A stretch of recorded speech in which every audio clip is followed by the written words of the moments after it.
So this is the 1987 Nissan Sentra XE four-wheel drive wagon. It's a 1.6 liter, 4-cylinder engine, manual transmission, 5-speed. The coolest thing I can find about this car is that it's four-wheel drive, activated by pressing a button on the stick shift. Let's take a look inside the car. Plenty of room for a 6-footer in here.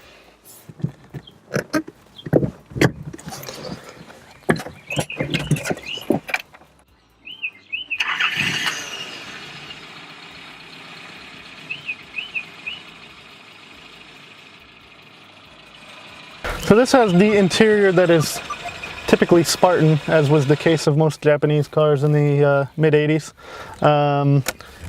Looks like you have an airbag, but you really don't. You just have a large horn. No tachometer is included, even though it's a manual transmission. You have your fuel gauge, temperature gauge, and your speedometer. Four-wheel drive located here on the top of the stick shift. There's also an indicator light right on top of your horn that will come on. And the important reminder, keep your wheels straight when changing between front-wheel drive and four-wheel drive. Everything on the interior is stock as it came from the factory, except for that radio, which has been upgraded and now includes a USB port and an auxiliary input. Human-powered windows, also power door locks, e-brake, ashtray, cigarette lighter that still had the picture of the cigarette on it, heat and air conditioning, rear windshield wiper. While the interior is quite spacious for the driver and my 6-foot frame has plenty of room to slide around, the passenger's a little bit encumbered here. I'm not too familiar with the car enough to know what's under here, but I know it doesn't leave a whole lot of leg room up front for the passenger.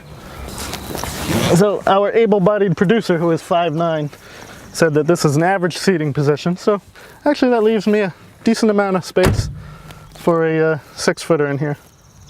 So the seats have a convenient lever here that you can put your finger right in to pull out.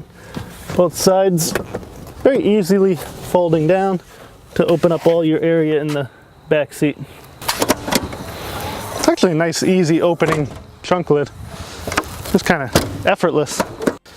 By putting the seats down, you do get plenty of space to bring your bags of mulch home from Home Depot and your little shelving units home from IKEA.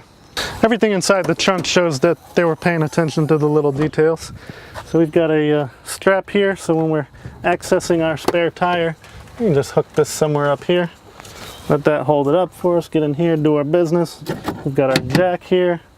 We've got a little extra storage over here, different tools and whatnot. And you've got over here to uncover your jack if you need to get in there. A little bit of extra storage here. A little extra storage here inside the door area. It only gets 26 miles per gallon highway and 21 miles per gallon city. Total combined mileage per gallon, 23 miles per gallon. So not super impressive for a little 4-banger from the mid-80s, but I think that's probably a price you pay sometimes for getting four-wheel drive. Maybe the same type of people who would buy a Volvo wagon or a Saab 900, but maybe you're a little bit different than that.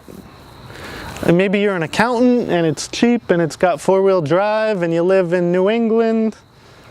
I don't know. I don't know who they were after. I don't know who the market was. I guess if you didn't have the sense to buy a Tercel wagon with four-wheel drive, then maybe you would buy this. I have no idea who would buy this car.